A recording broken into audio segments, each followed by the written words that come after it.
शहबाज शरीफ साहब की जो मखलूत हुकूमत है, इसको कायम हुए अभी चंद ही दिन हुए हैं। अभी चंद ही दिन पहले शहबाज शरीफ साहब जो हैं वो वज़ीर आज़म बने और आसिफ अली ज़रदारी साहब फिर सदर पाकिस्तान बने। और आम ख्याल ये था कि आसिफ ज़रदारी साहब अगर सदर बन गए हैं तो उनकी सदारत शहबाज शरीफ साहब की हुकूमत की बका की ज़मानत है।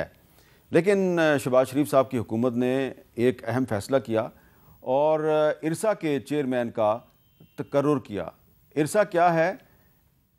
इंडस रिवर अथॉरिटी है।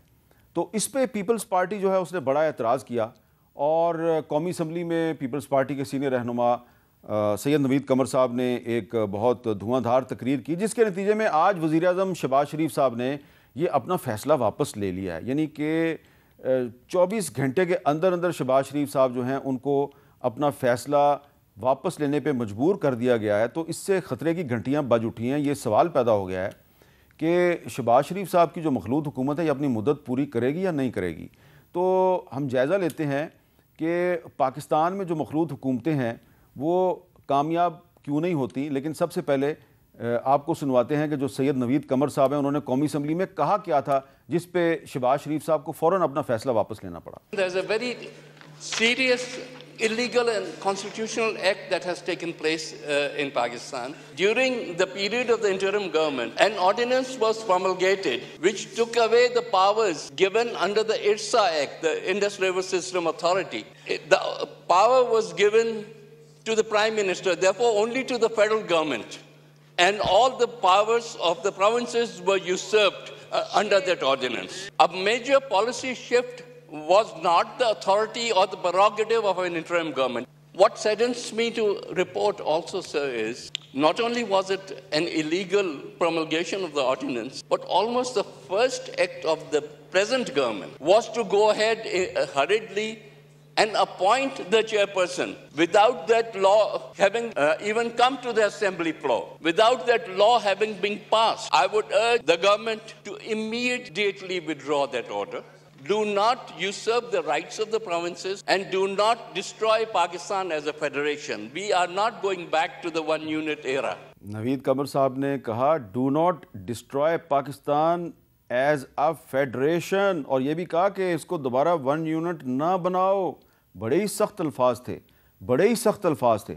और फिर उसके बाद पीपल्स पार्टी की एक और elected member of the national assembly Shazia मरी साहबा, उन्होंने क्या बयान दिया, क्या उन्होंने ट्वीट किया, ज़रा देखिए। वो कहती हैं strongly condemn the act of bypassing the water accord of 1991 and following an ordinance brought by the caretaker federal government who blatantly violated its mandate. This matter needs to go to CCI and the wrong notification must be withdrawn immediately. तो जनाब उन्होंने कहा कि फौरी तौर पे notification को withdraw करें। और शहबाज शरीफ साहब जो कि मखलूत हुकूमत के वज़ीर आज़म हैं, उन्होंने फ़ौरी तौर पे नोटिफिकेशन विड्रॉ कर दिया। ये है सियासी ताकत पाकिस्तान पीपल्स पार्टी की, जिसकी उन्होंने सिर्फ एक हल्की सी झलकी दिखाई है। और वज़ीर आज़म साहब जो हैं उन्होंने फ़ौरी तौर पे इरसा के चेयरमैन की तकरीरी का नोटिफिकेशन वापस ले लिया है। तो क्या ये शहबाज शरीफ साहब आने वाले वक्त में इस तरह के फ़ैसले कर पाएंगे? पीपल्स पार्टी को अगर कोई उनका फ़ैसला पसंद नहीं आएगा तो क्या शहबाज शरीफ साहब इसी तरह नोटिफिकेशन विड्रॉ करते रहेंगे? तो ये पाकिस्तान में एक मखलूत हुकूमत है। तो ये मखलूत हुकूमत कामयाब होगी नहीं होगी? शहबाज शरीफ साहब अपनी मुद्दत पूरी कर सकेंगे नहीं कर सकेंगे? हो सकता है आपको मेरा ये सवाल गैर ज़रूरी लग रहा हो, लेकिन आज तो उन्होंने अपना एक फ़ैसला जो है उसको विड्रॉ कर दिया ना, नोटिफिकेशन विड्रॉ कर दिया। तो इसलिए ये सवाल बड़ा वैलिड है, इसलिए कि पाकिस्तान में अब तक 24 इलेक्टेड प्राइम मिनिस्टर आ चुके हैं, 24 सियासी हुकूमतें आ चुकी हैं। शहबाज शरीफ साहब की 24वीं सियासी हुकूमत है। इसमें से 18 जो हुकूमतें हैं वो मखलूत थीं और 18 की 18 नाकाम हो गई। और क्यों नाकाम हुई उसकी बहुत सी वजूहात हैं और बड़ी इंटरेस्टिंग वजूहात हैं। अगर आप देखें इंडिया, हमारा हमसाया मुल्क इंडिया जो है, वहाँ पर अब तक 14 वज़ीर आज़म आए हैं। 76 साल में 14 वज़ीर आज़म आए हैं। उसमें कुछ वज़ीर आज़म ऐसे हैं जो बार बार इलेक्ट होते रहे। पहले जो वज़ीर आज़म थे इंडिया के जवाहरलाल नेहरू साहब, 16.5 साल तक उन्होंने हुकूमत की। इंदिरा गांधी जो हैं वो बार बार वज़ीर आज़म बनती रहीं। उन्होंने 11 साल से ज़्यादा मुद्दत तक हुकूमत की। मनमोहन सिंह साहब 2 दफ़ा प्राइम मिनिस्टर बने, 10 साल हुकूमत की। और अब नरेंद्र मोदी जो हैं उनका दूसरा टेन्योर पूरा हो रहा है, वो भी 10 साल पूरे कर रहे हैं। तो इंडिया में आज तक कभी मार्शल लॉ नहीं लगा। पाकिस्तान में न सिर्फ ये कि 24 प्राइम मिनिस्टर्स आए, उनके साथ 8 केयर टेकर प्राइम मिनिस्टर भी आए और उसके साथ 4 जो है मिलिट्री डिक्टेटर भी आए। तो यहाँ पे तो कोई जो सियासी हुकूमत है उसने आज तक मुद्दत पूरी नहीं की, ये बड़ी अहम बात है। तो ये जो मौजूदा मखलूत हुकूमत है ये कामयाब होगी या नहीं होगी, इस सवाल का जवाब तलाश करने के लिए हम पाकिस्तान की जो तारीख़ है उसमें जाते हैं। मैं आपको कुछ डिटेल्स बताता हूँ। डिटेल्स हमारी जो है वो बड़ी इंटरेस्टिंग हैं और डिटेल्स कुछ इस तरह है कि अब तक जो 24 सियासी हुकूमतें कायम हुई उनमें से 18 मखलूत हुकूमतें थीं। इसमें MQM जो है मुत्तहदा कौमी मूवमेंट, ये 12 मखलूत हुकूमतों में शामिल थी। और 24 जो सियासी हुकूमतों में से सिर्फ 2 हुकूमतों ने अपनी मुद्दत पूरी की। उसमें भी प्राइम मिनिस्टर जो हैं वो बार बार चेंज होते रहे और ये कोई भी जो वज़ीर आज़म है वो अपनी 5 साल मुद्दत पूरी नहीं कर सका। सिर्फ 2 हुकूमतें जो हैं वो कामयाब हुई हैं। अब तक 8 निगरान वज़ीर आज़म आए हैं और कुल 43 साल जमहूरी हुकूमत रही और 33 साल पाकिस्तान मार्शल लॉ के ज़ेर साया रहा।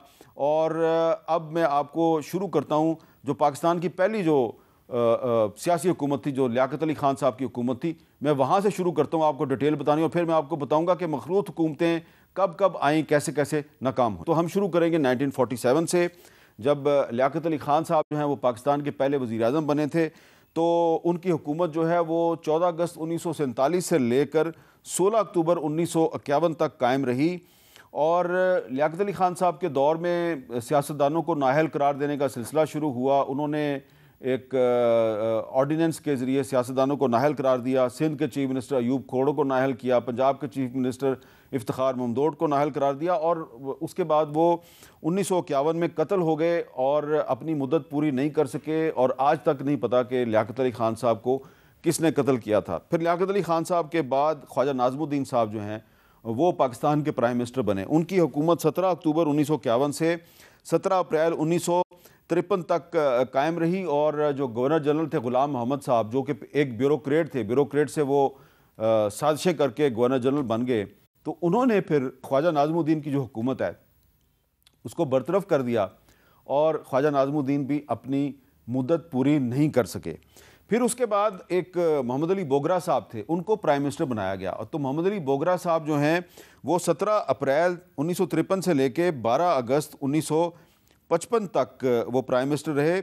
और फिर उन्हें गवर्नर जनरल साहब ने उन्हें भी बरतरफ कर दिया और ये भी अपनी मुद्दत पूरी नहीं कर सके। तो ये जो 3 हुकूमतें थीं, लियाकत अली खान, ख्वाजा नाज़मुद्दीन, मोहम्मद अली बोगरा, ये मुस्लिम लीग की हुकूमतें थीं। और आप खुद सोचें कि मुस्लिम लीग जो पाकिस्तान की बानी जमात थी, पाकिस्तान बनाने वाली जमात, उसकी हुकूमत मुद्दत पूरी नहीं कर पा रही। और दूसरी तरफ इंडिया में जवाहरलाल नेहरू साहब जो हैं वो मुसलसल प्राइम मिनिस्टर के ओहदे पे बैठे हुए।